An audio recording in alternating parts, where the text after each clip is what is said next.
بسم الله الرحمن الرحيم. அஸ்ஸலாமு அலைக்கும் வரஹ்மத்துல்லாஹி வபரகாத்துஹு. கண்ணியத்திற்குரிய பெரியோர்களே, தாய்மார்களே, சகோதர சகோதரிகளே, சென்னை தீவுத்திடலிலே தமிழ்நாடு தௌஹீத் ஜமாத் ஒடுக்கப்பட்டோரின் உரிமை பேரணி மற்றும் மாநாட்டை நடத்தவிருக்கிறது. இந்த மாநாடு முழுக்க முழுக்க இந்திய முஸ்லிம்களுக்கு மத்திய அளவிலே கல்வியிலும் வேலை வாய்ப்பிலும் 10% இடஒதுக்கீட்டை வழங்க வேண்டும் என்று பரிந்துரை செய்த நீதிபதி ரங்கநாத் மிஸ்ரா அவர்களுடைய கமிஷன் அறிக்கையை மத்தியிலே ஆளக்கூடிய காங்கிரஸ் அரசாங்கம் சட்டமேற்ற கோரித்தான் இந்த மாநாடு நடத்தப்படுகிறது. இன்றைக்கு இந்தியாவிலே இஸ்லாமிய மக்களுடைய சூழல் சிறுபான்மையர் என்ற ஒரு பக்கம் இருந்தாலும், மூன்றாம் தர குடிமக்கள் என்ற ஒரு கேவலம் இருந்தாலும், தீவிரவாதிகள் என்று சித்தரிக்கப்பட்டு, பயங்கரவாதிகள் என்று பெயர் சொல்லப்பட்டு, அப்படியே கல்வித்துறைகளில் புறக்கணிக்கப்பட்டு, வேலை வாய்ப்புகளில் வெறுத்தொதுக்கப்பட்டு, தங்குவதற்கு இடம் கூட தர முடியாத அளவு தூக்கி எறியப்படுகிற அளவிற்கு இந்த இஸ்லாமிய சமுதாயம் பாதிக்கப்பட்டிருக்கிறார் என்றால், நம்முடைய கல்வியிலே பின்தங்கி இருக்கிறோம், வேலை வாய்ப்பில் பின்தங்கி இருக்கிறோம், பொருளாதார முன்னேற்றத்தில் பின்தங்கி இருக்கிறோம், நம்முடைய மான மரியாதை கேவலப்படுத்தப்பட்டிருக்கிறது, காட்டில் பறக்க விடப்பட்டிருக்கிறது, உயிர் ரத்தம் ஓட்டப்பட்டுக் கொண்டிருக்கிறது. எப்படி இந்த முஸ்லிம் சமுதாயம் எப்படி தன்னுடைய உயிரை இழந்து வருகிறான்? இந்திய நாட்டிலே காஷ்மீரிலிருந்து கன்னியாகுமரி வரைக்கும் ஒவ்வொரு மாநிலத்திலும், ஒவ்வொரு மாவட்டத்திலும், ஒவ்வொரு பெரும் நகரங்களிலும் முஸ்லிம் சமுதாயம் எப்படி நசுக்கப்பட்டிருக்கிறது, வெட்டப்பட்டிருக்கிறது, ரத்தம் சொட்டப்பட்டிருக்கிறது, மானபங்கப்படுத்தப்பட்டிருக்கிறார் என்ற பட்டியலை பாருங்கள். இந்த நாட்டில் முஸ்லிம் சமுதாயம் எந்த அளவிற்கு பின்தள்ளப்பட்டிருக்கிறார்கள், நொந்து நூலாக்கப்பட்டிருக்கிறார்கள் என்பதை பற்றியே ஆய்வு செய்வதற்காக வேண்டித்தான் ஒவ்வொரு சந்தர்ப்பத்திலும் மத்திய மாநில அரசாங்கங்களால் கமிஷன் நியமிக்கப்படுகிறது. சில நீதிபதிகளை தேர்ந்தெடுத்து அந்த நீதிபதிக்கு ஒரு குழுவை அமைத்துக் கொடுத்து அந்த நீதிபதிகளை நியமித்து, நீங்கள் இந்த சமுதாயத்தை பற்றி ஆய்வு செய்யுங்கள், எவ்வளவு பாதிக்கப்பட்டிருக்கிறார்கள், எவ்வளவு மக்கள் தொகை, என்ன சூழல், முன்னேற்றமா பின்னேற்றமா, இவர்கள் எதை விரும்புகிறார்கள், எதை வெறுக்கிறார்கள், எதை எதிர்பார்க்கிறார்கள், ஆட்சியாளர்களிடத்திலே வைக்கிற கோரிக்கை என்ன, புள்ளி விவரத்தை எடுப்பார்கள்.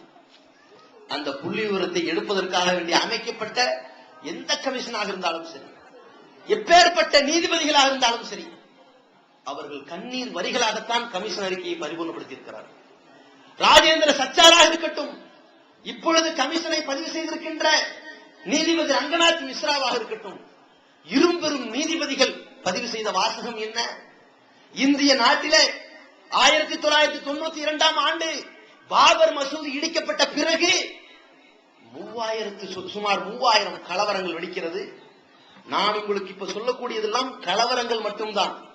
நம் நாட்டில் முஸ்லிம் சமுதாயம் பாதிக்கப்பட்டது பல்வேறு இழப்புகளுக்காக பாதிக்கப்பட்டிருக்கும், இனப்படுகொலையில் பாதிக்கப்பட்டிருக்கும். அந்த புள்ளி விவரம் தனி, கலவரங்களை மட்டும்தான் சொல்கிறேன். 2949 கலவரங்களில் முஸ்லிம்கள் தான் மிகப்பெரிய அளவில் பாதிக்கப்படுகிறார்கள். இந்த சுமார் 3000 கலவரங்களிலே முழுக்க முழுக்க இந்த கலவரத்தை தொடங்கி வைத்தவர்கள் முஸ்லிம் சமுதாயம் கிடையாது. இந்த தமிழகத்தில் இந்து முஸ்லிம்கள் எவ்வளவு அண்ணன் தம்பிகளாக பழகி கொண்டிருக்கிறோம், எவ்வளவு தொப்புள் கொடி உறவினர்களாக இருக்கிறோம். இந்த மாதிரியான ஒற்றுமை வேற எந்த மாநிலத்திலும் கிடையாது. ஆங்காங்கே கலவரங்கள் வெடிக்கிறது என்றால் அங்கே துவக்கிவிடக்கூடிய வேலையிலே சங்குபரிவார கும்பல் இருக்கும், விஎச்பி விஸ்வ இந்து பரிஷத் இருக்கும், பாதிக்கப்பட்டவன் முஸ்லிமாக இருப்பான். முஸ்லிம் சமுதாயத்திற்கு 2500 கபறுக்குழிகள் தோண்டப்பட்டிருக்கிறது, புதைக்கப்பட்டிருக்கிறான் நம்முடைய சமுதாயம். நம்முடைய சகோதரன் வெட்டப்படுகிறான், இந்த கலவரங்கள் எல்லாம் ரத்தம் ஓட்டப்பட்டிருக்கிறது. இதை பட்டியல் போட்டு சொல்கிறார்கள். இந்த நாட்டிலே முஸ்லிம் சமுதாயத்திற்கு கொத்தடிமைத்தனம், உயிருக்கு உத்தரவாதம் இல்லை என்று கலவர பட்டியலை மட்டும்தான் சொல்லி இருக்கிறார்கள். ஆனால் 1992 டிசம்பர் 6 மாலை 4:45 மணிக்கு பாபர் மசூதி இடிக்கப்பட்டதற்கு பிறகு 2000க்கும் மேற்பட்ட முஸ்லிம் சகோதரன், முஸ்லிம் சகோதரிகள் இந்த பாபர் மசூதி இடிப்பை பின்னணியாக வைத்தே கொலை செய்யப்பட்டிருக்கிறார்கள். கணக்கில் வராத கொலைகள், கருவறுக்கப்பட்டிருக்கிறார்கள். செய்கிறார்கள். பீவண்டி என்ற இடத்திலே ஒரு கலவரம் வெடிக்கிறது. முஸ்லிம் சமுதாயம் நசுக்கப்படுகிறது. அந்த இடத்தில் முஸ்லிம் பெண்களுடைய மார்பகத்தை அறுத்தறிந்தார்கள். நம் சகோதரிகளுடைய மார்பகத்தை அறுத்து நாய்க்கு போட்டு அதை வீடியோ எடுத்து காட்சிகளாக கயவர்கள் காட்டிய திட்டம் இருக்கிறது. முஸ்லிம்கள் மானபங்கப்படுத்தப்பட்டார்கள். இன்னொரு பக்கத்திலே குஜராத்தில் நடத்தப்பட்ட இனப்படுகொலைகள் 4000த்திற்கும் மேற்பட்ட சர்வ சாதாரணமாக அகதிகள் முகாம்களில் கொண்டு வந்து குவிக்கப்படுபவர்கள் பல்லாயிரம். ஆனால் இந்த குஜராத்தினுடைய இனப்படுகொலையிலே நரேந்திர நரபலி மோடி செய்த வேலை, அந்த ஆட்சி செய்த வேலை, அந்த மாநிலத்தில் ஏற்படுத்தப்பட்ட இனப்படுகொலையினுடைய மிகப்பெரிய ஒரு பாதிப்பு முஸ்லிம் சமுதாயம் அடைகிறது. இந்த நாட்டிலேயே முஸ்லிம் சமுதாயம் பெற்றிருக்கிற மிக பிரம்மாண்டமான படுபயங்கரமான பாதாளத்திற்கு தள்ளப்பட்ட ஒரு மிகப்பெரிய கொடுமை, அதில் முதல் இடம் பிடித்திருக்கிறது இந்த குஜராத்தினுடைய இனப்படுகொலை. 4000 சகோதரர்கள் இதற்காக எரிக்கப்பட்டிருக்கிறார்கள், கொலை செய்யப்படவில்லை, எரிக்கப்பட்டிருக்கிறார்கள். ஒரு வீட்டில 4 முஸ்லிம் சகோதரர்களான வீட்டோடு எரிக்கப்பட்டிருக்கிறார்கள். அவன் தொலை தொடர்புக்காக வேண்டி முறையிடுவதற்கு ஓடுகிறானா, எரிக்கப்படுகிறார்கள். கண்டவுடன் சுட வேண்டிய இடத்திலே இவன் இருக்கின்றான் எரிப்பதற்காக. முஸ்லிம் சகோதரிகள் மாட்டிக்கொண்டால் கற்பழிக்கப்பட்டு எரிக்கப்படுகிறார்கள். காட்சிகளை எல்லாம் நீங்கள் கடந்த காலத்திலே செய்திகளில் பார்த்திருப்பீர்கள். காட்டுமிராண்டித்தனமான வேலைகளில் களமிறக்கப்பட்டு இந்த முஸ்லிம் சமுதாயம் இனப்படுகொலையினுடைய அந்த உச்சகட்டமான சூழ்நிலையில் பாதிக்கப்பட்ட சமுதாயமாக போயிருக்கிறது. இந்த சமுதாயத்துடைய ரத்தம் ஒரு எந்த விதமான கணக்கு வரையறை இல்லாமல், எந்த விதமான ஒரு காரணங்கள் இல்லாமல், எந்த விதமான ஒரு பின்னணி இல்லாமல் அநியாயமாக அக்கிரமத்தனமாக ஓட்டப்பட்டிருக்கிறது. ஒவ்வொரு கலவரங்களும் சதித்திட்டத்தோடு முஸ்லிம்களை கொல்ல வேண்டும், முஸ்லிம்களை எரிக்க வேண்டும், முஸ்லிம்களை நசுக்க வேண்டும், முஸ்லிம்கள் முறையிட்டால் அவனையே குற்றவாளியாக மாற்ற வேண்டும், சதித்திட்டத்தோடு நடத்தப்படுகிறது. ஒவ்வொரு மாநிலத்திலேயுமே பகிரங்கமாக திரிசூலத்தை அறிமுகப்படுத்திவிட்டு உனக்கு முஸ்லிம் சகோதரன் எதிர்ப்பு தெரிவித்தாலும் இதை காட்டு, அதற்கு பிறகு அதை தீட்டு என்று சொல்லப்படுகின்ற கோஷங்கள், 10 பைசா முறுக்கு பள்ளிவாசலை நொறுக்கு என்ற கோஷங்கள், இப்படியெல்லாம் முஸ்லிம் சமுதாயம் தன்னுடைய உயிருக்கு உத்தரவாதம் இல்லாத சூழ்நிலையில் தான் இந்த நாட்டிலே வாழ்ந்து கொண்டிருக்கிறார்கள். ஒவ்வொரு மாநிலத்திலும் சந்திக்கின்ற கலவரங்கள், இனப்படுகொலைகள், அதில் நசுக்கப்பட்ட முஸ்லிம் சமுதாயத்துடைய புள்ளி விவரங்கள், இந்த முஸ்லிம் சமுதாயத்திற்கு எந்தவித உயிருக்கு உத்தரவாதம் கிடையாது என்று சொல்லப்படுகிற நாட்டில் வாழ்ந்து கொண்டிருக்கிறோம். மான மரியாதை எப்படி தெரியுமா? நம்முடைய பேருக்கு என்ன பின்னணி தெரியுமா? முஸ்லிமுடைய சகோதரர் அப்துல் காதர் என்ற பெயரா, பாத்திமா என்ற பெயரா, புர்கா அணிந்திருக்கிறாரா, தாடி வைத்திருக்கிறாரா, ஜிப்பா அணிந்திருக்கிறாரா, தீவிரவாதி, மனித வெடிகுண்டு, என்ன பெயர்? இதற்கு அமெரிக்காவில் நடந்த ஒரு சம்பவத்தை வைத்து கூட ஒரு உதாரணம் சொல்வார்கள். அமெரிக்க வல்லரசு புல்லுரிமைகள் என்ன செய்வார்கள் தெரியுமா? இந்த முஸ்லிம் சமுதாயத்தை எப்படியாவது கேவலப்படுத்த வேண்டும், இழிவுபடுத்த வேண்டும், நசுக்க வேண்டும், அந்த மாதிரியான நோய் பிடித்தவர்கள் தான் இந்தியாவிலே சில பேர் இருக்கிறார்கள். அந்த நோய் பிடித்த கும்பல் அங்கதான் தொடங்கி இருக்கிறது. அந்த கும்பல் ஒரு செய்தியை பரப்புகிறது முதல் நாள். என்ன? இதான் முஸ்லிம் சமுதாயம் எவ்வளவு நசுக்கப்பட்டு இருக்கிறான், எவ்வளவு கேவலப்படுத்தப்பட்டு இருக்கிறாங்க. ஒரு சின்ன உதாரணம் சொல்லுவாங்க. ஒரு நாள் ஒரு பெண்மணி போயிட்டு இருந்தாலாம், அமெரிக்காவில் ஒரு பெண்மணி போயிட்டு இருக்கலாம். ஒரு முஸ்லிம் சகோதரர் என்ன பண்றான், அப்படி போய்கிட்டு இருக்கிறான். திடீர்னு ஒரு நாய் வெறித்தனமா அந்த பெண்மணியை கடிக்கிறதுக்காக வேண்டி வருது. உடனே அதை தடுத்து நிறுத்தி அடிச்சு கொண்டுறான். செய்திகள் வருது முதல் நாள். என்ன செய்தி? ஒரு அமெரிக்க குடிமகன் ஒரு பெண்ணை கடிக்க வந்த நாயை கொன்று பெண் இனத்தை காப்பாற்றினான், பாராட்டு செய்தி. 2வது நாள் அவன் சொல்கிறான், நான் அமெரிக்க குடிமகன் அல்ல. உடனே வெளிநாட்டு குடிமகன் ஒரு பெண்ணை காப்பாற்றி நாயை கொலை செய்தான். அவன் சொன்னா, நான் வெளிநாட்டு குடிமகன் விட நான் அந்த நாயை கொன்னது காரணம் தெரியுமா? நான் ஒரு முஸ்லீம், ஒரு பெண்மணி பாதிக்கப்படக்கூடாதுன்னு கொன்னேன். ஒரு தீவிரவாதி அப்பாவியாக சென்று கொண்டிருந்த ஒரு வாயில்லா ஜீவனை கொலை செய்து தீவிரவாத சதி திட்டம் தொடங்கினான். 3வது நாள் செய்தி. இதுதான் இந்த முஸ்லிம் சமுதாயம் இந்த உலக அளவிலே படுபயங்கரமாக கேவலப்படுத்தப்பட்டிருக்கிறது. பயங்கரவாதிகளால் சித்தரிக்கப்பட்டிருக்கிறான். ஒவ்வொரு இடத்திலும் அடி வாங்கியிருப்பான், நொந்து போயிருப்பான், வெட்டப்பட்டிருப்பான், கொலை செய்யப்பட்டிருப்பான், தன்னுடைய பொருளாதாரங்கள் சூறையாடப்பட்டிருக்கும். இந்த நொந்து நூலா போய் ஒரு கம்ப்ளைண்டை கொடுக்கும் பொழுது, நீ தாண்டா மாட்டின, உன்னதாண்டா தீவிரவாதம் தேடிக்கிட்டு இருந்தோம் பிடிச்சுள்ள வச்சிருவான்.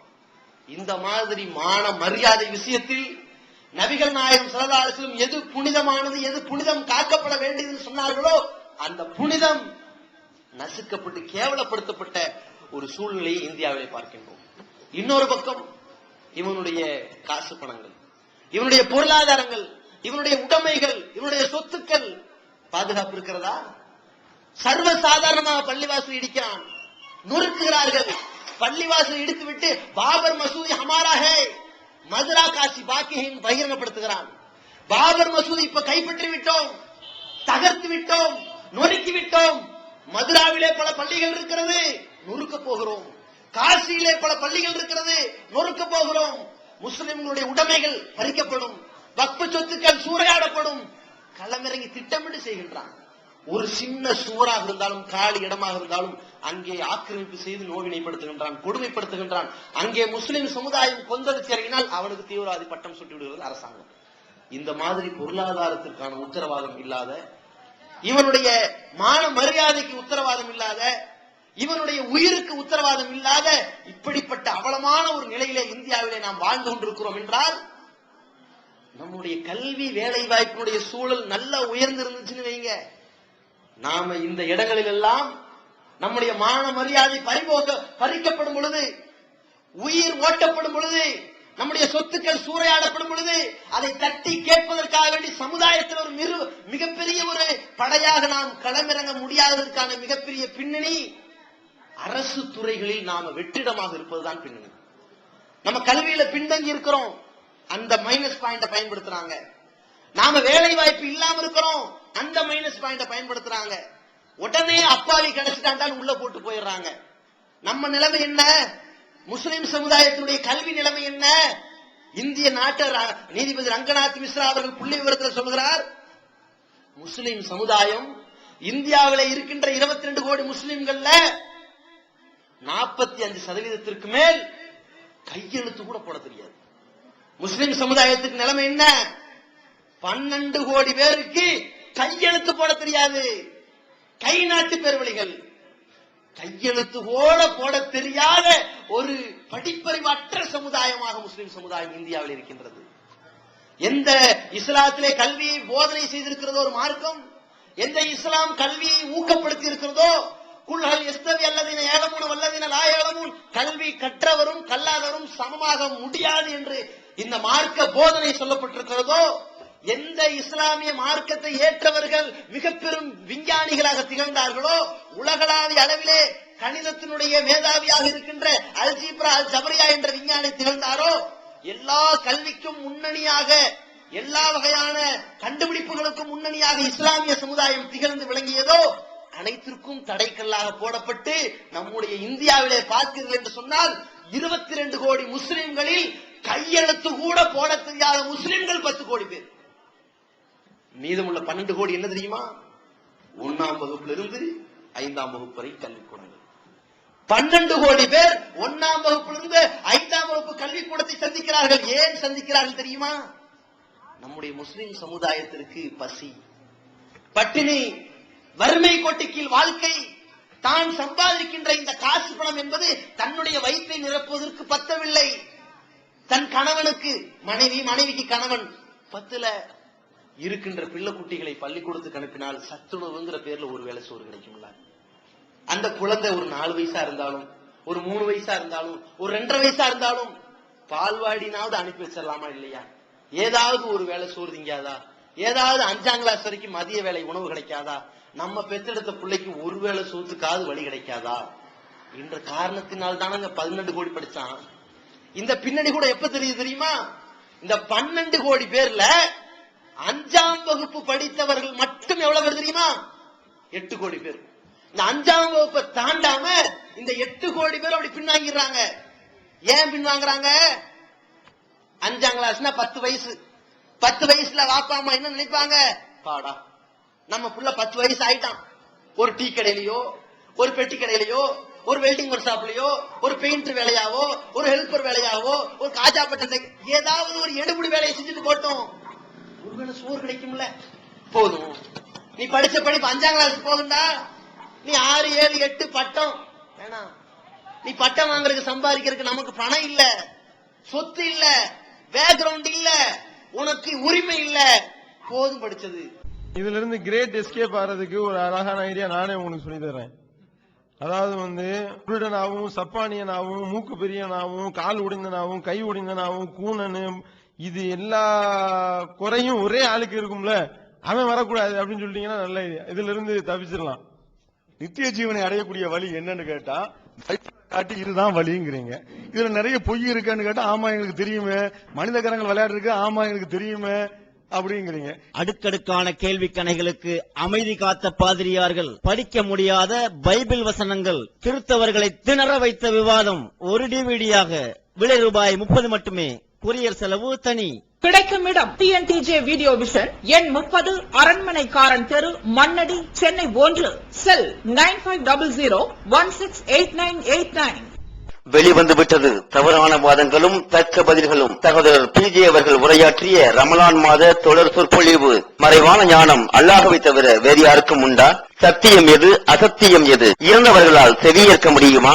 நபிமார்களுக்கு இறைவன் வழங்கியதையன்றி வேறு ஏதும் மறைவான ஞானங்கள் உண்டா? தர்கா தரீகா வழிபாடுகள் சரியா? மனிதன் கடவுளாகி விட முடியுமா? தவறான கொள்கையில் இருப்பவர்களின் வாதங்களுக்கு குர்ஆன் ஹதீஸ் அடிப்படையில் அடுக்கடுக்கான தெளிவான சான்றுகளுடன் தக்க பதில்கள் 5 டிவிடிக்களாக விலை ரூபாய் 150 மட்டுமே. கிடைக்கும் இடம் TNTJ வீடியோ விஷன், நம்பர் 30, அரண்மனைக்காரன் தெரு, மண்ணடி, சென்னை 1. செல் 9500168989.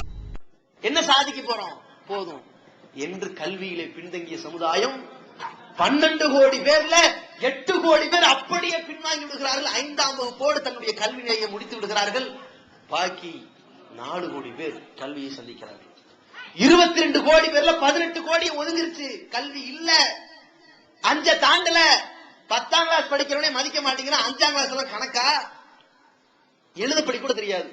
அது ஒரு காலத்துல கல்வி எல்லாம் எப்படி இருந்துச்சு? 3ஆம் கிளாஸ் 4ஆம் கிளாஸ்னா ஓரளவு கல்வி வரும். இன்னைக்கு LKG UKG தெளிவா இருக்கிறாங்க பிள்ளைங்க, வார்த்தைகள் எழுத்துக்கள் அவ்வளவு அழகா சொல்றாங்க. ஆனால் அன்றைய காலத்துல 3ஆம் கிளாஸ் 4ஆம் கிளாஸ் அதுவே அவ்வளவு மக்காதான் இருக்கும். 5ஆம் கிளாஸ் 6, 7 புரிஞ்சு படிக்கும் போது எல்லாம் தெளிவா தெரியும். அவர்கள் இப்படியாக படிப்பறிவற்ற சமுதாயமாக நசுக்கப்பட்டு வறுமையின் காரணத்தினால் வீட்டுக்காக வேண்டி உழைச்சாதான் சம்பாதிக்க முடியும். வேற வழி இல்லை. இப்ப கல்வி எல்லாம் புக்கெல்லாம் எடுத்தாலும் சோறு கிடைக்காது. இப்ப சாக வேண்டியதுதான். சோத்துக்கு வழி எல்லாம் பட்டினியா இருக்கும். என்ன பாட புத்தகம்? இதைத்தான் என்ன சமுதாயம் நினைச்சது, இந்தியா முழுக்க நினைச்சது. தமிழ்நாட்டுல ஓரளவு இருந்தாலும் கூட உத்தரப்பிரதேச மாநிலத்தில் வாழ்றானே, இன்னைக்கு வரைக்கும் நம்முடைய சகோதரன் 60 ரூபாய் கூலிக்காக வேண்டி அல்லோல்பட்டு கொண்டிருக்கான். 60 ரூபாய் கூலிங்க, 40 ரூபாய் கூலிக்காக. யார்? 30 வயசு 40 வயசுக்காரன் மாசம் 1000 ரூபாய் கூலிக்காக நீங்க வேலை செய்யறான். தமிழ்நாட்டுல இருந்துட்டு தமிழ்நாட்டுல வந்துட்டு 2000 ரூபாய் அவனுக்கு கூலி கொடுத்தா பெருசா பாக்குறான். வேலை எவ்வளவு செய்யறாங்க தெரியுமா? 8000 ரூபாய்க்கு மதிப்புல வேலை செய்யறான். அளவு கல்வி அறிவு இல்லை. அந்த கல்வி அறிவு இல்லாத காரணத்தினால 5ஆம் வகுப்போடு சுருங்கிட்டான். மீதம் உள்ள 4 கோடி பேர் 8ஆம் வகுப்பை சந்திக்கிறார்கள். இந்த 8ஆம் வகுப்புல என்னது? 8, 5, 13 வயசு ஆகி போச்சு. 13 வயசுங்கிறது வீட்டுக்கு சம்பாதிச்சு கொடுக்கறதுக்கு ஓரளவு செட்டப் ஆயிரும். பரவாயில்ல, ESLC 8 போதும் தான் நிப்பாட்டுறான். 8ஆம் வகுப்போடு 3 கோடி பேர் அப்படியே பின்வாங்கிடலாம். 22 கோடி பேர்ல 3 கோடி பேர் 8ஆம் வகுப்போடு ஒதுங்குறான். பாக்கி இருக்கின்ற 18 கோடி ஒண்ணு இல்ல, அவ்வளவுதான். ஒரே ஒரு கோடி இருக்கான் பாத்தீங்களா? இந்த 1 கோடி சகோதரன் தான் அப்படி அதை தாண்டி வரான். 10ஆம் வகுப்பை தாண்டுகிறான். அந்த 1 கோடியிலும் 20 லட்சம் பேர் ஒதுங்குறான். 15 வயசு ஆயிடுச்சு, போதும், வீட்டுக்கு சம்பாதிக்க வழி பண்ணுவோம்.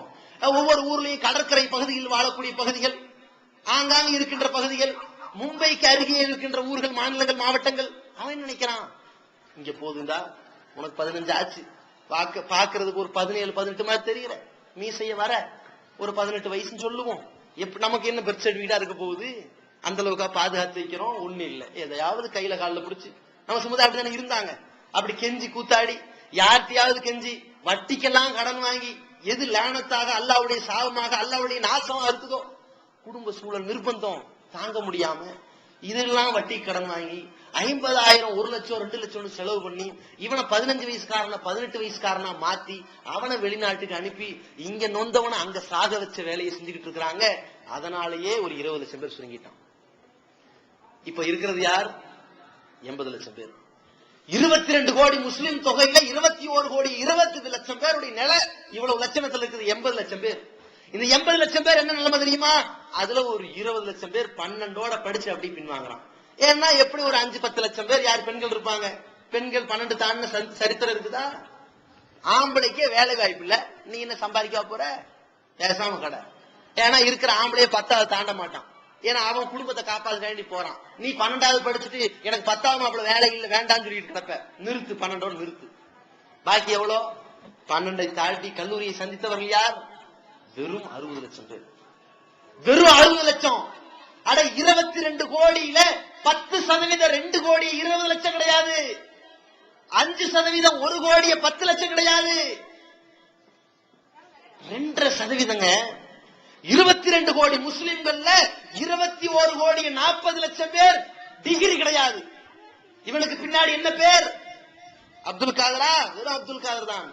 டீ கடைக்காரரா இருப்பாரு, கூலி தொழிலா இருப்பாரு, ரோட்ல தள்ளுவண்டி வியாபாரியா இருப்பாரு, பழ வியாபாரியா இருப்பாரு, துணி கடைக்காரரா இருப்பாரு, எடுபடி வேலைக்காரரா இருப்பாரு, பெயிண்டிங்ல கஷ்டப்படுவாரு, வெல்டிங்ல கஷ்டப்படுவாரு, கண்ணெல்லாம் நாசமாக்கிட்டு கிடப்பாரு. இந்த வேலைதான். இவளுக்கு பின்னாடி இந்த சகோதரிக்கோ சகோதரனுக்கு பின்னாடி எந்த பட்டம் வரது கிடையாது. 60 லட்சம் பேருக்கு பின்னாடிதான் BA வரும், MA வரும், MSc BSc வரும். ஆனால் மற்ற சமுதாயத்தில் நீங்க இந்தியாவில் பாத்தீங்கன்னா அவளுக்கு 75%, 100 பேர்ல 75 பேருக்கு பின்னாடி என்ன? இந்த நாட்டில் வாழ்வதற்கான தெள்ள தெளிவான தகுதிகள் இருக்கும். இந்த நாட்டில் சுதந்திரமாக இருப்பதற்கு, உரிமையை வென்றெடுப்பதற்கு, எந்த பாதிப்பும் இல்லாமல் வாழ்வதற்கான அடிப்படை தகுதிகள் அவனுக்கு இருக்கும். நம்மள்ட்ட இல்ல. 21 கோடியே 40 லட்சம் பேருக்கு பின்னால் ஒண்ணு இல்ல. வேணா எக்ஸ்ட்ரா பட்டங்கள் இருக்குது. தீவிரவாதி, பயங்கரவாதி, பிரிவினைவாதி, நாட்டை துண்டாடியவர்கள், பாகிஸ்தான் வந்தேரிகள், இதான் பேர். ஆனால் இந்த 40 லட்சம் 60 லட்சம் பேர் படிச்சுட்டு போனார்களே, இந்த கல்வி சூழ்நிலையில நாம மகா மட்ட ரகமாக இருக்கும் பொழுது நமக்கு காவல்துறையில எப்படி கம்ப்ளைண்ட் கொடுக்கறதுன்னு தெரியாது, எப்படி கேஸ பாக்குறது தெரியாது, எப்படி CSR போடுறது தெரியாது, எப்படி FIR வாங்குறது தெரியாது, கேஸினுடைய சூழ்நிலை என்னன்னு தெரியாது, அந்த கேஸ் கடுமையான கேஸான்னு தெரியாது. கொலை செஞ்சிருப்பாங்க, பார்த்து மிரட்டிட்டு போனதாகத்தான் FIR எழுதி வச்சிருப்பான். அதுக்கு என்ன தண்டனை? கூப்பிட்டு கண்டிச்சு அனுப்பி விட்டுருவான், முடிஞ்சு போச்சு. கொலை செய்யப்பட்டவனுக்கான கடுமையான FIR அங்க இருக்காது. ஏன்? அதை செக் பண்ணக்கூடிய கல்வி அறிவு நமக்கு இல்ல. பாதிக்கப்படுறோமா, அடி வாங்குறோமா, நொந்து போறோமா, ஒரு காவல்துறை அதிகாரி கூப்பிடுறான், உன்னை கைது பண்ற, எதுக்குடா கைது பண்ற? அரெஸ்ட் வாரண்ட் இருக்குதா? என்ன காரணம் கேட்க தெரியாது. ஏதோ கூப்பிடுறாங்க. நம்ம வழக்கம் போல உள்ள கூப்பிடுவாங்களா? ஏன்டா ரோட்டோரத்துல கடை வச்சிருக்கேன்னு கேட்பாங்க. இல்லைங்க பாய் வியாபாரம் இல்ல அப்படின்னா போலீஸ் சொல்லுவோம். சரி ரைட்டு, கோர்ட்டுக்கு வாடா, ஒரு 80 ரூபாய் ஃபைன் கட்டுறா அப்படின்னு வழக்கம் போல சொல்லுவாங்க. இவனும் பின்னாடி போறான். பின்னாடி போனது பிறகு தெரியுது இவன் தீவிரவாதி, நாளைக்கு போட்டோட வந்துடுறான்.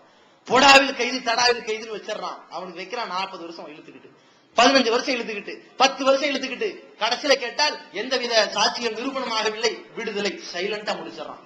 அந்த மேட்டர் மட்டும் சமுதாயம் தெரியாது. பிடிபடும் போது மட்டும் தீவிரவாதி, பயங்கரவாதி, மிகப்பெரிய பிரிவினைவாதி, நாட்டை துண்டாட சதி, லஷ்கரே தைபா, இந்தியன் முஜாஹிதீன், சிமி தொடர்பு, அந்த தொடர்பு, டெக்கன் முஜாஹிதீன் புதுசா பேரள்ளி விட்டுக்கிட்டு இருக்கிறான். இந்த நாட்டுல முஸ்லிம் சமுதாயம் கல்வி அறிவை பின்தங்கி இருக்கிற காரணத்தினாலதான் எவன் நமக்கு எதிராக என்னென்ன பண்றான்னு தெரிய கூட முடியாம இருக்கிறது. அதற்கு என்ன பதிலடி? ஜனநாயக அடிப்படையில் நாம என்ன பதில சொல்லணும்? நம்முடைய நியாயங்களை எப்படி பகிரங்கப்படுத்தும் தெரியல. கல்வி சூழல் இப்படி. பொருளாதாரம் எப்படி தெரியுமா? வறுமை கோட்டுக்கு கீழே 40% பேர். 22 கோடி முஸ்லிம்கள்ல 9 கோடி பேர் வறுமை கோட்டு கீழே. எப்படி பாருங்க. அட 9 கோடியை தாண்டி பாக்கி இருக்கின்ற 11 கோடி பேர் என்னமோ நல்லா இருக்காங்க நினைச்சிடக்கூடாது. அவனுக்கும் சூழ்நிலை அப்படித்தான், அவனுக்கும் சூழ்நிலை கஷ்டம்தான். 11-12 கோடி பேர் எல்லாம் அவனும் கஷ்டப்படுற வாடகை வீட்டுல இருக்கிறான். இந்த 9 கோடி பேர் அது கூட இல்லாம இருக்கிறான். தங்கறதுக்கு இடம் இல்ல, கழிப்பிட வசதி கிடையாதுங்க. இன்னைக்கு சில கட்சிக்காரங்க சொல்லுவான், அரிசி 1 கிலோ 1 ரூபா, கழிப்பிடத்துக்கு 2 ரூபான்னு கிண்டல் பண்ணுவான்ல. அந்த கழிப்பிடத்துக்கு கொடுக்கிற 2 ரூபாய் இல்லாம இருக்கிறான். ஒருவேளை சோத்துக்கு வழி இல்லாம இருக்கிறான். ஒரு ஆடை போட்டால் மறு ஆடை மாற்றி போடுவதற்கு வழி இல்லாம இருக்கிறான். தங்களுடைய குடும்பத்தை படிக்க வைக்க முடியாம இருக்கிறான். பிள்ளைகளுக்கு துணி வாங்கி கொடுக்க முடியாம இருக்கிறான். சோறு போட முடியாம இருக்கிறான். தன்னுடைய குடும்பம் பின்தங்கிய சூழலில் வாழ்ந்துகிட்டு இருக்குதே. இந்த வறுமை கோட்டுக்கும் கீழே உள்ளவனை பார்த்து அரசாங்கம் நடவடிக்கை எடுக்கும் பொழுது, காவல்துறை இழுத்துக்கிட்டு போகும் பொழுது இவனுக்கு தட்டி கேட்கிறவன் யாரு நிற்பான்? கேஸ் நடத்தணும்னா 1000, 5000, 10,000, 50,000 கேட்பான். இருக்கா? இல்ல. வெளியே சோறு கிடைக்காது, அந்த உள்ள இருக்கிற வரைக்கும் சோறு மட்டும் கிடைக்கும். ஆனால் அவன் குடும்பத்துக்கெல்லாம் தீவிரவாத குடும்பம். அவனுக்கு எங்கேயும் வேலை தராத, அவனை எங்கேயும் தங்க வைக்காத. தற்கொலை என்பது இஸ்லாத்தில் ஹராம். அதையும் தாண்டி பல இடங்களில் நிர்பந்தத்தின் அடிப்படையில் சில பேர் செய்கிறார்கள். மார்க்கத்தில் கூடாது, அது பாவமானது, அது நிரந்தர நரகத்திலே தள்ளக்கூடியது. அந்த நேரத்தையும் கூட சந்திக்கக்கூடிய ஒரு நிலையை வறுமை கோட்டு கீழே வாழக்கூடிய முஸ்லிம் சமுதாயம் சந்திக்கின்ற நிலையை இந்த இந்திய நாட்டில் ஏற்படுத்தியிருக்கிறார்கள் என்றால் நம்முடைய பொருளாதார பேக்ரவுண்ட் இப்படி இருக்கிறது.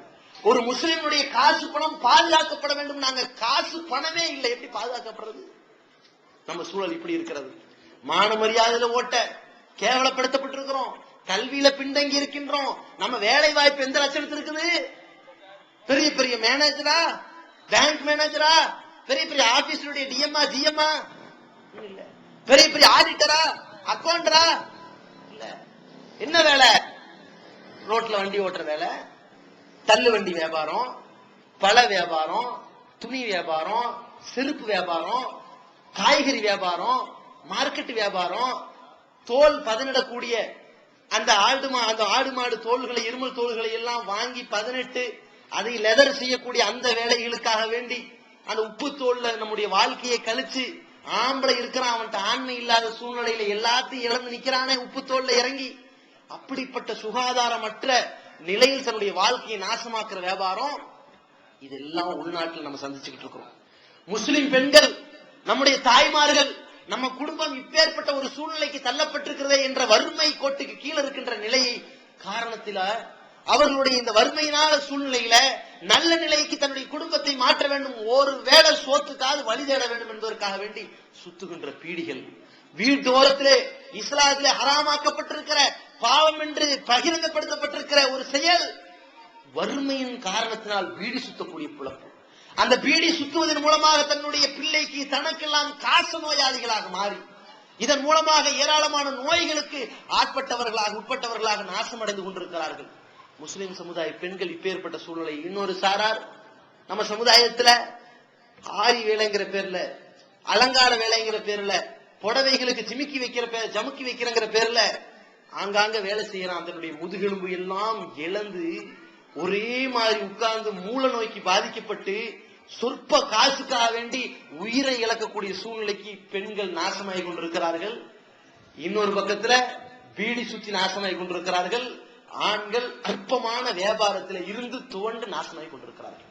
இதையும் தாண்டி வெளிநாட்டுக்காக சென்று நம்முடைய சகோதரனுடைய குடும்பத்தை முன்னேற்றப்படுத்த வைக்க முடியுமான்னு பார்த்தால் அதுவும் அடியா இருக்கிறது, அதுவும் நஷ்டத்தில் இருக்கிறது. இங்கே என்ன பண்றான்? 15-16 வயசுல அவனுக்கு 18 ஆக்கி விட்டு, அல்லது 18 வயசுலயே இருந்தாலும் அவனை எப்படியாவது பேசி புரோக்கர்ட்ட வச்சு சமாளிச்சு அவன் மிகப்பெரிய முதலையா இருக்கிறான், பண முதலையா இருக்கிறான், அப்படியே எல்லாத்தையும் தூக்கி ஏமாத்தி போடுறவனா இருக்கிறான், மிகப்பெரிய பிராடு பெருமையா இருக்கிறான். அவன் பாட்டுக்கு போஸ்டர் அடிச்சு ஓட்டுறான். துபாயிலே வேலைக்கு ஆள் தேவை, 600 திர்ஹம் சம்பளம். 600 திர்ஹம்னா 7000 ரூபாய் சுச்சம் வருது, வாரியான்னு கேட்கிறான். இவன் என்ன பண்றான்? 600 திர்ஹம் சம்பளம், 6000 ரூபாய். இங்க நம்ம 2000 ரூபாய் கிடைக்கிறது கஷ்டப்பட்டு இருக்கிறோம். 6000 ரூபாய் அங்க போய் சம்பாதிக்கலாம். வீட்டுக்காரங்கள்ட்ட சொல்லி நம்ம படிப்பு இல்ல, வேலை இல்ல, அங்க போய் காங்கிரீட் வேலை, பெயிண்ட் அடிக்கிற வேலை, மண்ணல்ற வேலை, கல்லு சுமக்கிற வேலை, அங்க போய் ரோட பதனிடக்கூடிய வேலை, சாக்கடை அள்ளக்கூடிய வேலை, ஒவ்வொரு தன்னுடைய கழிவுகளை மலஞ்சலத்தை தூக்கக்கூடிய வேலை, ரோட்டிலே தூக்கி எறியப்படுகின்ற பெப்சி கோக்கு டின்களை பொறுக்கி எடுக்கின்ற வேலைகள், ஒருத்தன் துப்புகிற எச்சில்களை துடைக்கக்கூடிய வேலைகள், ஆங்காங்கே உயரமான இடங்களில் கட்டடங்களில் ஏறி உயிரை பணயம் வைத்து ஒவ்வொரு நொடி பொழுதிலும் தன்னுடைய குடும்பத்தை, தன்னுடைய குடும்பத்தின் முன்னேற்றத்தையும் கண் முன்னால் வைத்து தன்னுடைய உயிரை பணயம் வைத்து சம்பாதிக்கின்ற வேலைகள். சில பேர் இப்படி, பல பேர் இப்படி கஷ்டம். பல பேர் போறான், இந்த மாதிரி ஸ்டோர் கீப்பருங்கிறான், பெயிண்டர் வேலைங்கிறான், 10 மணி நேரம் அக்ரிமெண்ட் பண்றான், 10 மணி நேரம் கஷ்டப்பட்டு வேலை செஞ்சிடலாம். அங்க போனா 14 மணி நேரம் வேலைங்கிறான். தாங்க முடியல, தூங்க முடியல, சாப்பிட முடியல, அவன் இருக்கக்கூடிய சூழ்நிலை அவனுக்கு ஏற்றுக்கொள்ள முடியல. இருக்கின்ற இந்த சுட்டரிக்கின்ற இந்த வெயில் நமக்கு தாங்கலைங்க. இந்த 1 மாசம் தாங்கல, அவன் இந்த 1 மாசம் இங்க வந்துட்டு 11 மாசம் அங்க சுட்டரிக்கப்படுகின்ற வெயில இருக்கிறான். தன்னுடைய குடும்பத்தை மேல்நிலை உயர்த்துவதற்காக வேண்டி 6000 ரூபாய் சம்பாதிக்கிறான். அந்த 6000 ரூபாயில அதற்கு பிறகுதான் தெரியுது 14 மணி நேரம் வேலைன்னு குண்டத்துக்கு போட்டானா கஷ்டம் ஜாஸ்தி ஆயிடுச்சு. சோத்து போய் கேட்கிறான், என்னடா சோறு, சோத்த நீ தாண்டா வாங்கி சாப்பிட்டுக்கணும், நானா கம்பெனில தருவேன்? எவன் சொன்னா கம்பெனில தருவான்? புரோக்கர் சொன்னா. படிச்சு பாத்தியாடா அக்ரிமெண்ட? இல்லீங்களே. பாம்பேக்கு வந்து இன்டர்வியூல என்னடா கேட்டான்? புரியாதுங்களே, எந்த மொழியுமே தெரியாதுங்க, எதை கேட்டாலும் சரின்னு சொல்ல சொன்னா. அதுக்கப்புறம் தானே இவ்வளவு பெருசு. யார்ட்டையும் விசாரிக்கலையுங்க. அட பாவிகளா, இங்க வந்துட்டு ஏன்டா இப்படி கஷ்டப்படுறீங்கன்னு அங்க இருக்கக்கூடிய சூப்பர்வைசர் வேதனைப்படுறான். திருக்குரான் தமிழாக்கம் பி ஜெயினுலாபிதீன். அனைவருக்கும் புரியும் எளிய நடை. தேவைப்படும் வசனங்களுக்கு தெளிவான விளக்கங்கள். கலை சொற்களின் விளக்கங்கள். திருக்குரான் எவ்வாறு அருளப்பட்டது, எவ்வாறு தொகுக்கப்பட்டது என்பது குறித்து முழுமையான விளக்கம். நபிகள் நாயகம் ஸல்லல்லாஹு அலைஹி வஸல்லம் காலம் முதல் இன்று வரை குர்ஆன் பாதுகாக்கப்பட்ட வரலாறு. திருக்குரான் இறைவனின் வார்த்தைகள் என்பதற்கான அடுக்கடுக்கான ஆதாரங்கள். முந்தைய பதிப்புகளை விட மெருகூட்டப்பட்ட செய்திகள், கூடுதலான பக்கங்கள். அழகிய வடிவமைப்பு, உயர்தரமான பைண்டிங். விலை ₹300 மட்டுமே. வெளியீடு மூன் பப்ளிகேஷன், நம்பர் 83/3, முதல் வாடி, மூர்தரு, Mannadi, Chennai 1. Phone 65690810. TNTJ video vision எண் 30, அரண்மனைக்காரன் தெரு, மண்ணடி, சென்னை 1. செல் 9500168989. ஈகத்துவம் ஓரிரை கொள்கையை விளக்கும் ஒப்பற்ற மாத இதழ் PJ, MI சுலைமான், ஷம்சுல்லுஹா, இன்னும் பல சிறந்த அறிஞர்களின் கருத்து கருவூலங்கள், இன்னும் பல சிறந்த அம்சங்களுடன் வெளிவரும் ஈகத்துவம் இதழை படித்து உங்கள் மார்க்க அறிவை வளர்த்துக் கொள்ளுங்கள். ஆண்டு சந்தா உள்நாடு ₹100, வெளிநாடு ₹400, தனி இதழ் ₹9. உங்கள் டிராப்ட்களை ஈகத்துவம் இலக்கம் 30, அரண்மனைக்காரன் தெரு, மண்ணடி, சென்னை 1 என்ற முகவரிக்கு அனுப்பி வையுங்கள்.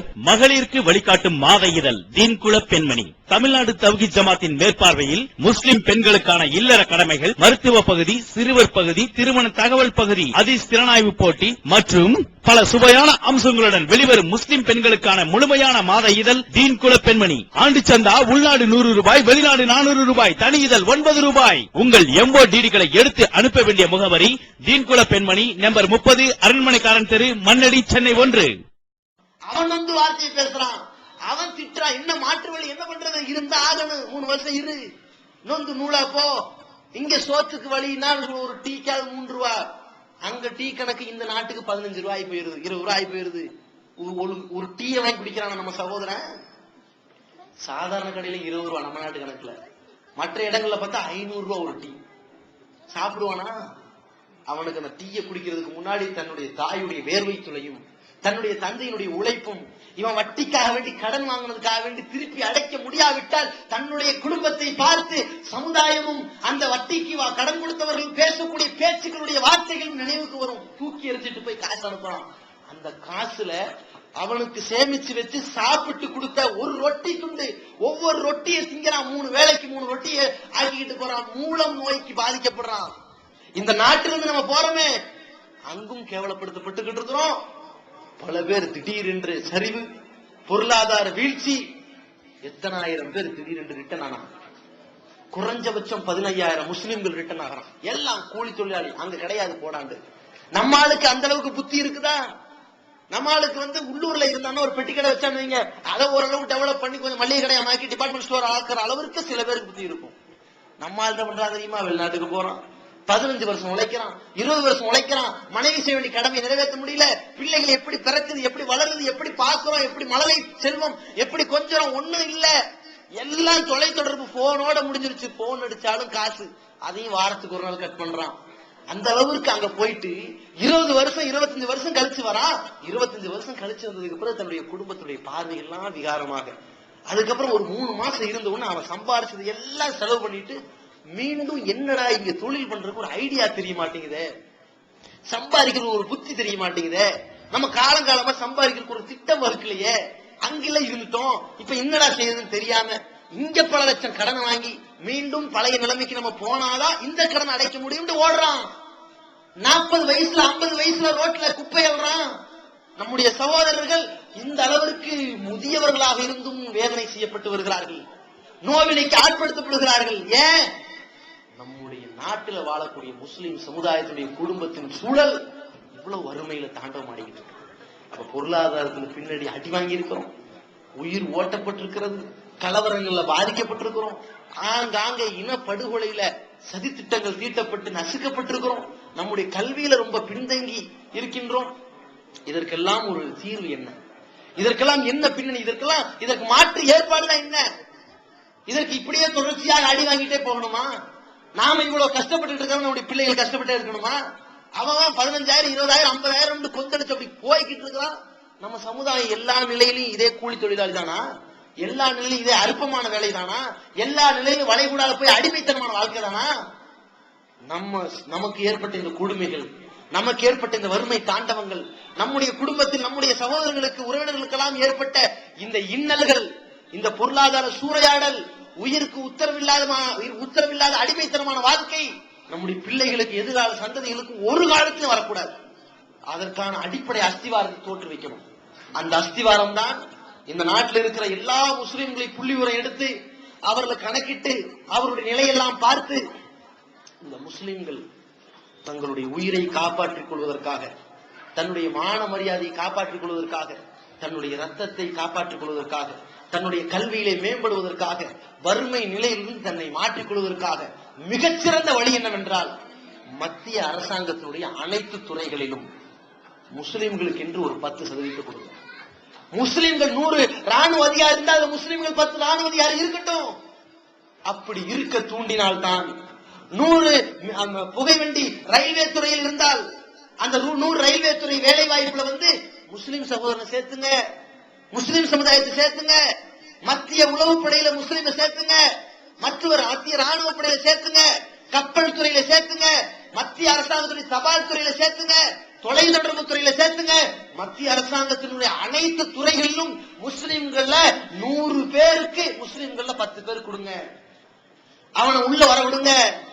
அவன் அடி வாங்கிட்டு இருக்கிறான அந்த நிலையிலிருந்து அவனை காப்பாற்றி விடுங்க. இந்த நாட்டில் இருக்கிற முஸ்லிம் சமுதாயத்தினுடைய சதவீதத்திற்கு மேல் இந்த நாட்டு சுதந்திரத்திற்காக வேண்டி போராடிய சமுதாயம், ரத்தம் சிந்திய சமுதாயம், அதற்காக வேண்டி தியாகத்தை அள்ளி வழங்கிய சமுதாயம், இப்படி எல்லாம் இந்த நாட்டு சுதந்திரத்திற்காக வேண்டி ரத்தம் சிந்தி உயிரை கொடுத்த சமுதாயத்திற்கு உரிமை இல்லாத ஒரு சமுதாயமாக ஆக்கிவிடக் கூடாது என்று ரங்கநாத் மிஸ்ரா அவர்களுடைய கண்ணீர் வரிகள் தான் அந்த முஸ்லிம்களுக்கு 10% இடஒதுக்கீடு வழங்கணும், முஸ்லிம் சமுதாயத்திற்காக வேண்டி அவருடைய ஊக்கத்தொகை கொடுப்பதற்காக வேண்டி, அவருடைய பின்தணியில இருந்து அவர்களை தூக்கி விடுவதற்காக வேண்டி கடன்களை கொடுக்கணும், வேலை வாய்ப்புக்கான கடன்களை கொடுக்கணும், சொந்த தொழிலுக்காக வேண்டி கடன் கொடுக்கணும், கல்விகளுக்காக வேண்டி கல்வி கடன் வழங்கணும். அவர்களுடைய எல்லா நிலைகளும் உயர்த்தப்பட வேண்டும் என்றால் அவர்களுடைய பகுதிகளில் முஸ்லிம்கள் அதிகம் வசிக்கின்ற பகுதிகளில் கல்விக்கூடங்கள் நிறுவனம், நவோதயா என்கின்ற மத்திய அரசாங்கத்துடைய உதவி பெறுகின்ற தரமான கல்வியை முஸ்லிம் சமுதாயத்திற்கு வழங்கணும். முஸ்லிம் சமுதாயம் எங்கெல்லாம் பெருகி இருக்கிறார்களோ ஒவ்வொரு மாநிலத்திலையும் ஒவ்வொரு மாவட்டத்திலையும் அலிகர் போன்ற பல்கலைக்கழகத்தை எல்லாம், முஸ்லிம் பல்கலைக்கழகங்களை, கல்லூரிகளை எல்லாம், கல்வி நிறுவனங்களை எல்லாம் முஸ்லிம்கள் பகுதியில் நிறுவனம். இதையெல்லாம் விட உயர்ந்த நிலையாக, முதல் கட்ட நிலையாக, முதன்மையான நிலையாக, ஒரே கோரிக்கையாக 10% இடஒதுக்கீடை முஸ்லிம்களுக்கு வழங்கினால்தான் இவனுடைய கல்வியில, வேலை வாய்ப்புல, வறுமையில, அவனுடைய மான மரியாதையில, அவனுடைய உயிர் உடைமையில பாதுகாப்பு கிடைக்கும் என்று நீதிபதி ரங்கநாத் மிஸ்ரா தெளிவான தீர்ப்பு கொடுத்திருக்கிறார். யோசித்து பாருங்கள்.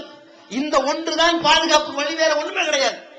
அன்னைக்கு 1992 பாபர் மசூதி இடிக்கப்படுது. நாடு முழுவதும் கரசேவை நடத்தினார், அத்வா நடத்தினாரா இல்லையா?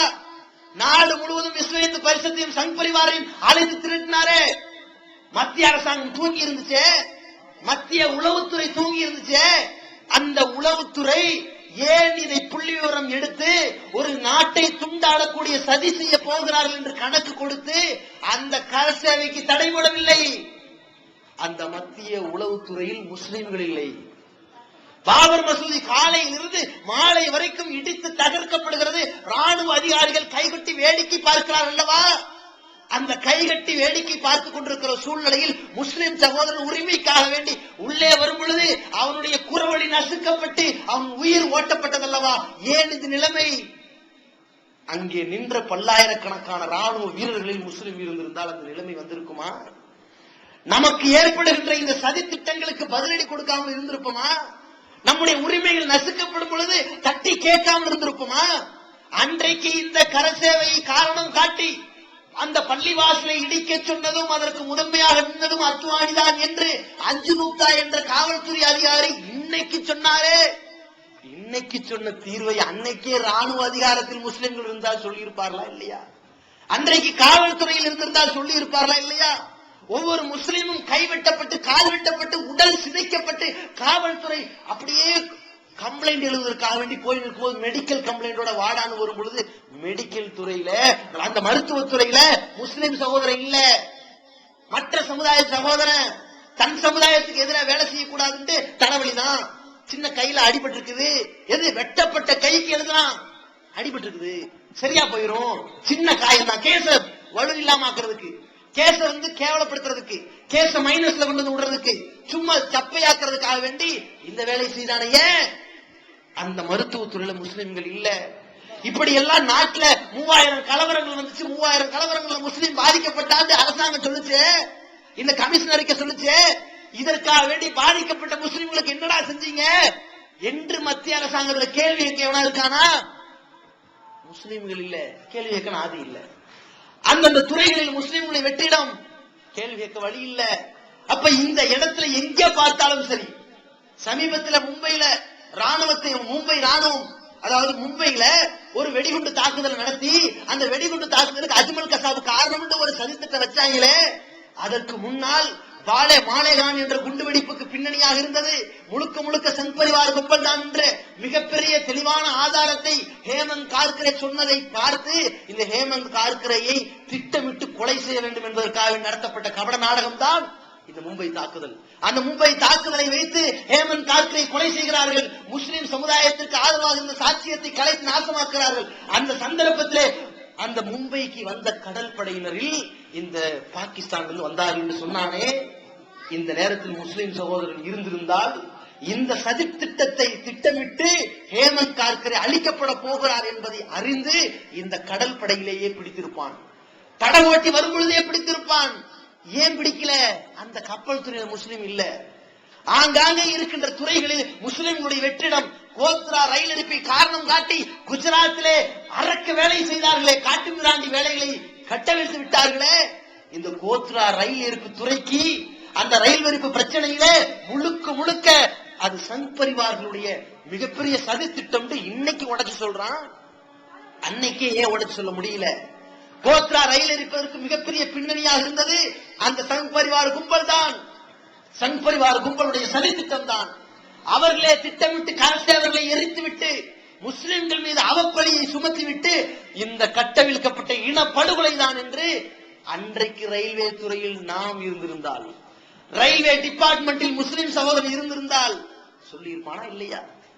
14 லட்சம் பேர் இன்றைக்கு நாட்டில் ரயில்வே துறையில, புகைவண்டி துறை, மின்வண்டி துறையில, தொடர்வண்டி துறையில வேலை செய்யறாங்கல்ல. இந்த 14 லட்சம் பேர்ல முஸ்லிம் சகோதரர் 64,000 பேர் இருக்கிறான். எவ்வளவு இருக்கணும் தெரியுமா? ரங்கநாத் மிஸ்ரா அவருடைய பரிந்துரை பிரகாரம் 1.5 லட்சம் பேர் இருக்கணும். 64,000 பேர் இருக்கிறான். என்ன வேலையில் இருக்கிறான்? கழிவு அள்ளுறது, கேண்டீன்ல நின்று டீ கொடுக்கிறது, இந்த மாதிரியான தரந்தாழ்ந்த வேலைகளை கேட்டு போடுறது, இரும்பு தூக்குறது, கல் அடைக்கிறது, இந்த வேலைதான். ஆனால் இப்பேற்பட்ட இந்த டிபார்ட்மெண்ட்ல மிகப்பெரிய துறைகள்ல, இந்த மாதிரி டிடிஆர்களுடைய துறையில, டிக்கெட் வழங்குற துறைகள்ல, அதை பதிவு பண்ற துறைகள்ல, அதுக்கு அங்கீகாரம் கொடுக்கிற இடத்துல எந்தெந்த பெட்டிகள் எந்தெந்த நேரத்தில் எதற்காக நிற்கிறது அதை பாதுகாக்கிற துறையில முஸ்லீம் இருந்திருந்தால் இந்த கரசேவர்களை எரித்ததற்கு காரணம் யாருன்னு அன்றைக்கு காரணம் சொல்லி இருப்பார்களா மாட்டார்களா? கோவை கலவரம் நடக்கிறது. அன்றைக்கு காவல்துறை அப்படி சும்மா நிற்கிறார்கள். ஒவ்வொரு சகோதரரும் ஓட ஓட வெட்டுகிறார்கள், விரட்டுகிறார்கள், கொலை செய்கிறார்கள், அப்படி எரிக்கிறார்கள். அப்படியே போஸ்ட்மார்ட்டம் ரிப்போர்ட் வருகிறது, இது சுடப்பட்டது. போஸ்ட்மார்ட்டம் ரிப்போர்ட்ல இப்படி வைத்து சதி திட்டம் தீட்டப்படுகிறது. அந்த இடத்தில் ராணுவ வீரர்கள் நின்றார்கள். எதற்கு நின்றார்கள்? இப்படி எல்லாம் கலவரத்தை தூண்டவர்களுக்கு பதிலடி கொடுப்பதற்கு வந்தார்களா? ஏன் வரல? அங்க முஸ்லிம் சமுதாயம் நசுக்கப்படும் போது ஏன் தட்டி கேட்கல? அங்க முஸ்லிம் சகோதர ராணுவ வீரனா இல்லாதான் காரணம். இந்த நாட்டில் எங்கெல்லாம் நம்ம நசுக்கப்பட்டிருக்கிறோமோ, எங்கெல்லாம் மத்திய அரசாங்கத்துடைய மெத்தன போக்கு இருந்துச்சோ, எங்கெல்லாம் மத்திய அரசு துறையினுடைய கவனக்குறைவான செயல் இருந்துச்சோ, அனைத்துக்கும் பின்னணி அங்க முஸ்லிம் இல்லாத காரணமே. ஆனா பாபர் மசூதி இடிக்கப்பட்டு லிபர்கான் கமிஷன் அறிக்கை போட்டானா இல்லையா? ஆனா பாபர் மசூதி இடிக்கப்பட்ட இடத்திலேயே மீண்டும் கட்டித்தருவான்னு சொல்லிட்டு லிபரான் கமிஷனை போட்டார்கள். போடப்பட்ட கமிஷன் எத்தனை வருஷம் இழுத்து அடிச்சான். இன்னைக்கு திடீர்னு கமிஷன் காணாம போச்சுன்னு ஆவணத்தை தொலைச்சானே. இந்த மத்திய உளவுத்துறையில் முஸ்லிம்கள் இருந்திருந்தால் ஒரு ஆவணம் இல்ல 1000 ஆவணத்தை கொண்டு வந்து காட்டியிருப்பான். வீடியோ ஆதாரத்தை கொண்டு கொட்டியிருப்பான். நாம வீடியோ ஆதாரத்தை காட்டுறோம், அது எடுபடல. அந்த இடத்தில் நாம மத்திய உளவுத்துறையிலே கிரைம் பிரான்ச் டிபார்ட்மெண்டில் நாம் இருந்து காட்டினால் அது ஈடுபட்டு இருக்கும். அங்க இருந்து சொல்லக்கூடிய வேலைக்கு மதிப்பு இருக்கிறது, வெளியிருந்து கத்தினால் மதிப்பு அல்ல. அதனால உள்ள போய் கத்த வேண்டிய வேலைக்காக வேண்டி இன்னைக்கு வெளியிருந்து கத்தி ஆகணும். நாம உரிமைத்துவம் பெற்றாகணும், நமக்கு இடஒதுக்கீடு கிடைச்சாகணும். நமக்கு ராணுவத்துறையில, கப்பல் துறையில, தபால் துறையில, தொலைத்தொடர்பு துறையில, ரயில்வே துறையில, மத்திய அரசாங்கத்துடைய அனைத்து துறைகளிலும் முஸ்லிம் தடம் பதிச்சாகணும். இந்த முஸ்லிம் சமுதாயத்திற்கு என்ற 10% இடஒதுக்கீடு கிடைத்தால்தான் இந்த நாட்டிலே நாம் குடியுரிமையோடு அடிமைத்தனம் இல்லாத சுதந்திர முஸ்லிம்களாக வாழ முடியும். உணர்வு முஸ்லிம் சமுதாயத்தின் நம்பர் 1 தமிழ் வார இதழ். உறங்கி கிடந்த முஸ்லிம்களின் உணர்வுகளை தட்டி எழுப்பது 13 ஆண்டு கால வரலாற்று சாதனை படைத்த ஒரே இதழ் உணர்வு.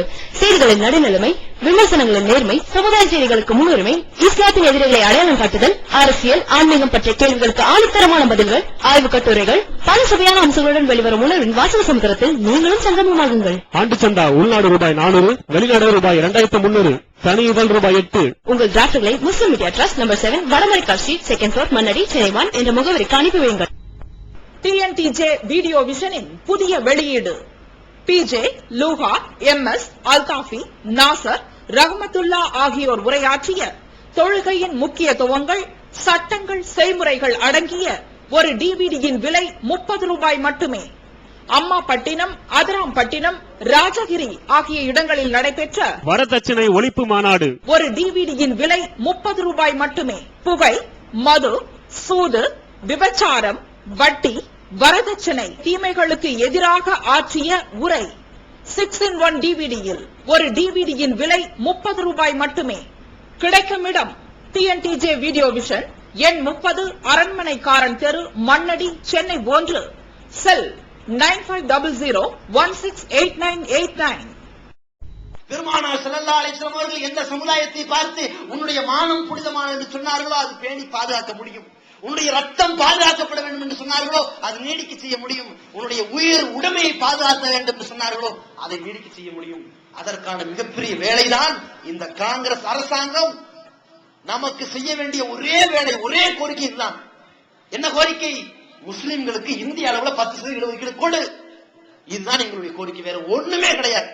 நீ பாபர் மசூதி இடிச்சதுல இருந்து, அந்த இடிச்சதுக்கு காரணமா இருந்ததுல இருந்து, அதுக்கு பின்னணியா இருந்துட்டு, அன்னைக்கு நரசிம்மராவ் ஓடி போய் பொம்பளை மாதிரி உள்ள தூங்கிட்டு இருந்துட்டு, அதுக்கப்புறம் மறுநாள் காலையில வந்துட்டு இடிச்ச இடத்துல கட்டித்தரோம்னு சொல்லி ஏமாத்தினதுல இருந்து, பொய்ப்பழி சுமத்தினதுல இருந்து, அதுக்கு பிறகு முஸ்லிம் சமுதாயம் கொல்லப்பட்டதுல இருந்து, பல்வேறு இனப்படுகொலைக்கு ஆட்பட்டதுல இருந்து, குஜராத்ல கொல்லப்பட்டதுல இருந்து, கலவரங்கள் கோவையிலே தூண்டப்பட்டதுல இருந்து, நாட்டிலே 43 குண்டு வெடிப்புகள் நடக்கிறது சகோதரர்களே. 42 குண்டு வெடிப்புகள். இந்த 42 குண்டு வெடிப்புகள்ல 40 குண்டு வெடிப்புகளுக்கும் யார் காரணம்? இன்று வரைக்கும் நிரூபணமாகல. செய்தவர்கள் யார்? பிடிபட்டவர்கள் முஸ்லிம்கள். பல லட்சக்கணக்கான முஸ்லிம்கள் பிடிபட்டிருக்கிறார்கள். இன்று வரைக்கும் அவன் தப்பு செய்தானா நிரூபணமாகல. அது மிக தெளிவான சாட்சி. இன்றைக்கு பூந்தமல்லி சிறப்பு நீதிமன்ற தீர்ப்பு என்ன கொடுத்திருக்கிறார்கள்? 1997ஆம் ஆண்டு திருவனந்தபுரம் செல்லக்கூடிய ஒரு ரயில், ஆலப்புழா செல்லக்கூடிய ஒரு ரயில், இப்படி 3 ரயிலிலே டிசம்பர் 6 முன்னிட்டு குண்டு வைத்த சதி திட்ட வேலையில் ஈடுபட்ட காரணத்தினால் அந்த வெடிக்குண்டு தொடர்புடையதற்காக வேண்டி குணங்குடி ஹனீஃபா உள்ளிட்ட 8 பேரை பிடித்தார்கள். பிடித்து எத்தனை ஆண்டுகள்? 1997 விசாரிக்கிறார்கள் சோழர்களே. இன்று வரைக்கும் ஆதாரம் கிடைக்கவில்லை. 1997 தொடங்கிய விசாரணை 2010 மே மாதம் வரைக்கும் இழுத்தடிக்கப்பட்டு இன்றைக்கு தகவல் சொல்லப்படுகிறது சாட்சியங்கள் இல்லை. குணங்குடி ஹனீஃபா உள்ளிட்ட 8 பேர் தான் இதற்கு சம்பந்தப்பட்டார்கள் என்பதற்கு ஆவணங்கள் இல்லை, ஆதாரங்கள் இல்லை. எனவே இவர்கள் குற்றமற்றவர்கள் என்று நீதிமன்றம் தீர்ப்பளிக்கிறது. அட பாவிகளா! இந்த சமுதாயம் கல்வியிலே, வேலை வாய்ப்பிலே முழுக்க முழுக்க பின்தங்கி இருக்கிறார்கள், வறுமையில் இருக்கிறார்கள் என்பதை பயன்படுத்திக் கொண்டு நசுக்க ஆரம்பித்தீர்களே. இந்த நசுக்கியதனுடைய விளைவுதான் என்னுடைய ஒவ்வொரு சகோதரனும் சிறைச்சாலையில் வாடிக்கொண்டிருக்கிறான், வருதி கொண்டிருக்கின்றான். அவனுடைய புள்ளி விவரங்கள் அப்படியே போய் லட்சக்கணக்கில் தாண்டிக்கிட்டு இருக்குது. எல்லாம் நிரபராதியா இருக்கிறான். ஒருத்தர் கூட குற்றவாளி பட்டியலை இவனை காட்ட முடியல. அங்கங்க பிடிக்கிறான், அங்கங்க விடுறான், விடுறத மறைக்கிறான், பிடிக்கிறத பிடிக்கிறான்.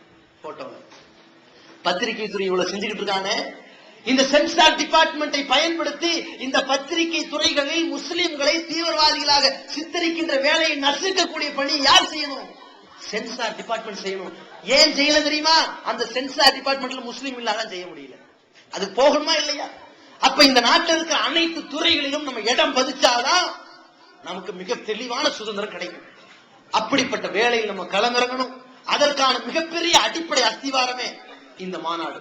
இந்த மாநாடு என்பது சாதாரணமானது கிடையாது சகோதரர்களே. காங்கிரஸ் அரசாங்கம் என்பது முஸ்லிம்களை தெள்ள தெளிவாக முஸ்லிம்களை ஓட்டு வங்கிகளாக பயன்படுத்தி கொண்டு சதித்திட்டம் தீட்டி ஒவ்வொரு ஆட்சி காலகட்டத்திலும் ஏமாற்றி வருகிறார்கள் சகோதரர்களே.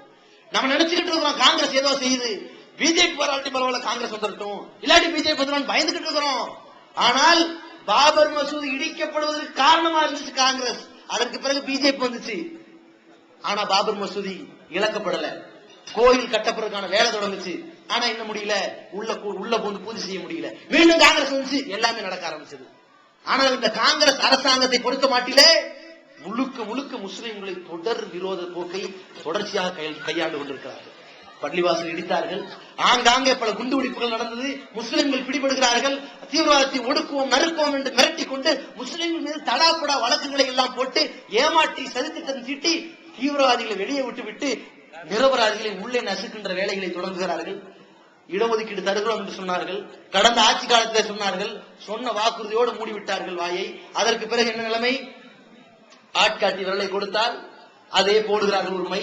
ஓட்டு போடப்பட்டுச்சு, அதோட மூஞ்சில கரிய பூசிக்கிட்டா இனிமேல் உனக்கு தீவிரவாதி தான், அது வரைக்கும் நீ குடிமகன், ஓட்டு போடுற வரைக்கும் நீ குடிமகன், ஓட்டு போட்ட பிறகு நீ தீவிரவாதி. நாட்டினுடைய சம்பந்தப்பட்டவன் கிடையாது நீ பாகிஸ்தான்காரன், ஓட்டு போற வரைக்கும் நீ இந்திய குடிமகன். இப்படிப்பட்ட சுயநல விரும்பிகளாக இருந்தார்கள் காங்கிரஸ் அரசாங்கம். அப்படிப்பட்ட சுயநல துரோகிகளாக இருந்து கொண்டு தொடர் விரோத போக்கை, தொடர் முஸ்லிம் விரோத போக்கை கையாண்டு கொண்டிருக்கிறார்கள் என்றால் பதிலடி கொடுக்க மாட்டான் நினைச்சு செய்து கொண்டிருக்கிறார்கள் சோதரர்களே. ஒவ்வொரு மாவட்டத்திலையும் ஒவ்வொரு மாநிலத்திலையும் முஸ்லிம்கள் அடி வாங்கிட்டே இருப்பான், திருப்பி அடிக்க மாட்டான், துணிஞ்சு நிக்க மாட்டான், எதிர்த்து நிக்க மாட்டான், அடங்கு மறுக்க மாட்டான், அத்துமீற மாட்டான் நினைச்சுக்கிட்டு இருக்கிறான். உடைச்சு காட்டணும். இந்த காங்கிரஸ் அரசாங்கத்துக்கு புத்திமதி சொல்லி காட்டணும், பாடம் புகட்டியாகணும். காங்கிரஸ் அரசாங்கத்தினுடைய காலிலே செவிப்பறையை உடைச்சு காட்டக்கூடிய வேலையில் நம்ம இறங்கணும்னா இந்த முன்மாதிரி சமுதாயம் தமிழகத்தில் போராட்டம் கண்டுதான் இடஒதுக்கீடை பெற்றது. இதே முன்மாதிரியை தேசம் முழுவதும் தலை தூக்க செய்ய வேண்டும் என்றால் முதல் முன்மாதிரி கூட்டத்தை எப்படி காட்டணும்? வங்கக்கடல் ஓரத்திலே மனித கடலாக நிரப்ப வேண்டும், கடல் அலையை போன்று மனித தலைகளை நிரப்ப வேண்டும். எப்படி இருக்க வேண்டும் தெரியும் மாநாடு? போன வாரத்தில் ஒரு செய்தியை பாருங்கள். மத்திய சிறுபான்மை துறை இணை அமைச்சர் சல்மான் குர்ஷி சொல்கிறார், ரங்கநாத் மிஸ்ரா கமிஷனை பரிந்துரை செய்வதற்கு இப்போது டைம் இல்ல, இப்ப செய்யற மாதிரி இல்லைன்னு காங்கிரஸ் அரசாங்கத்திற்கு எச்சரிக்கையாக சொல்லிக் கொள்கிறோம். காங்கிரஸ் அரசாங்கம் மத்திய மாநில உளவுத்துறையில் மிக தெளிவாக பதிவு செய்து கொள்ளுங்கள். காங்கிரஸ் அரசாங்கம் இன்றைக்கு எங்களிடத்தில் மிகப்பெரிய சவாலை சந்திக்க போகிறது. வருகின்ற பாராளுமன்ற தேர்தலில் முழுக்க முழுக்க தேச அளவிலே காங்கிரஸ் படுகொலியை சவக்குழியை சந்திப்பதற்கு தயாராகிக் கொண்டிருக்கிற ஒரு சவால்.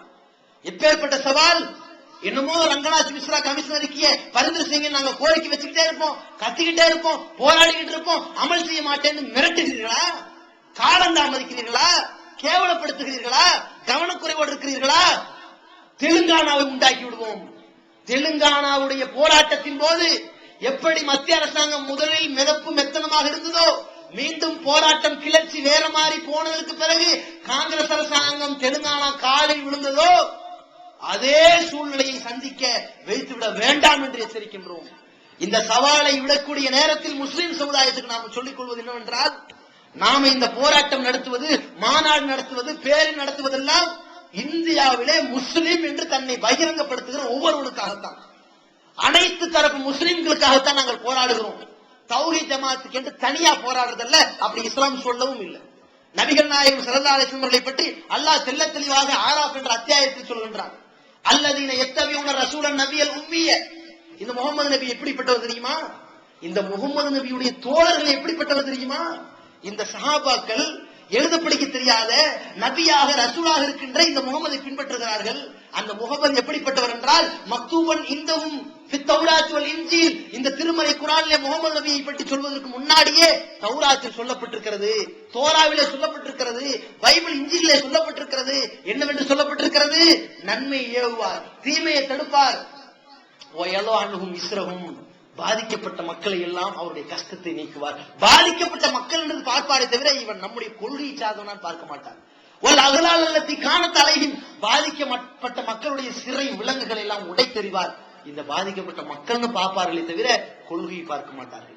இந்த நபிகள் நாயகம் ஸல்லல்லாஹு அலைஹி வஸல்லம் அவர்கள் இந்த மார்க்கத்தை பற்றி தெள்ள தெளிவான விளக்கத்தை சொல்லும் பொழுது, அத்தீனு நசிஹா, மார்க்கம் என்பது ஒரு பிறர் நலம் நாடுவது, லில்லாஹி, அல்லாஹ்வுக்காக வேண்டி பிறர் நலம் நாடுங்க, அல்லாஹ்வை ஏற்றுக்கொள்ள வேண்டும், நம்ப வேண்டும் என்று அவனுடைய பிரச்சாரத்தை செய்யுங்க. ஒரு ரசூலை, அல்லாஹ்வுடைய தூதருக்காக வேண்டி பிறர் நலம் நாடுங்க. ஆம்மத்தில் முஸ்லிமின், எல்லா முஸ்லிம்களுக்காக வேண்டி அவருடைய நலம் நாடுங்கன்னு சொன்னார்களே. ஒவ்வொரு சமுதாயத்திற்கும் அனுப்பப்பட்ட நபிமார்கள் அந்த மக்களிடத்தில் அல்லாஹ்வை வணங்குங்கள் என்று சொல்லிவிட்டு அந்த மக்களிடத்தில் என்ன பிரச்சனை நிலவுகிறதோ அந்த பிரச்சனையிலிருந்து எல்லா தரப்பு மக்களையும் காப்பாற்றினார்களே.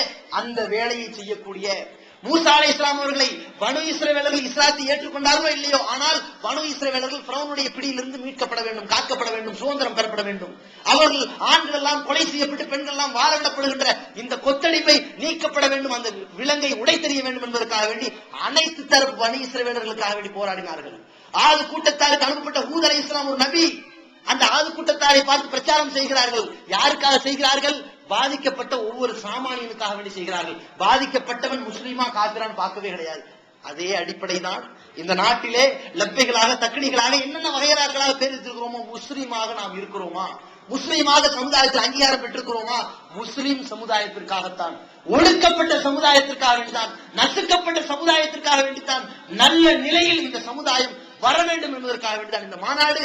அனைத்து தரப்பு மக்களும் கலந்து கொள்ளுங்கள். என்னமோ இந்த மாநாடு நடத்தி கொண்டு 5 லட்சம் எப்படி திரட்டுவாங்க, முடியுமா, கூடுமா, வருவார்களான்னு சில பேர் சதி பிரச்சாரம் செய்கிறார்கள், அரசியல் கூட்டங்கள் செய்கிறார்கள், சந்தர்ப்பவாத கூட்டங்கள் செய்கிறார்கள். இந்த ஜமாத் கடந்த காலத்திலே எந்த அரசியல்வாதிகளுக்கும் தலை தூக்காமல், அவர்களுக்காக வேண்டி காலை விடாமல், அவர்களுக்காக வேண்டி ஜால்ரா போடாமல், அவர்களுக்காக வேண்டி ஓட்டு வங்கியாக மாறாமல், அவர்களிடத்தில் அடிபணியாமல், அரசியல் கட்சியை அறிவிக்காமல், தன்னந்தனியாக தனிப்பெரும் சத்தியமாக இருந்து கும்பகோணத்தில் போராடி சிறை நிரப்புகளை நடத்தி சட்டசபை முற்றுகையை அறிவித்ததற்கு பிறகு இடஒதுக்கீடை பெற்றுத் தந்த சமுதாயத்திற்கு எந்த ஆட்சியாளராக இருந்தாலும் சரி இடஒதுக்கீடு தந்தால் ஆதரிப்போம், தரலன்னா யாரா இருந்தாலும் தூக்கி எறிவோம் என்கின்ற அடிப்படை நியாயமான ஒரு அடிப்படை கொள்கையை வைத்திருக்கிற இந்த ஜமாத் மத்திய தேர்தலிலும் இந்த பாராளுமன்ற தேர்தலிலும் நியாயமாக நடந்து கொள்ளும், எந்த சந்தர்ப்பத்திலும் சமுதாயத்தை அடகு வைக்காது என்பதை உங்களுக்கு தெள்ள தெளிவாக தெரியும். மீண்டும் தெளிவுபடுத்துகிறோம்.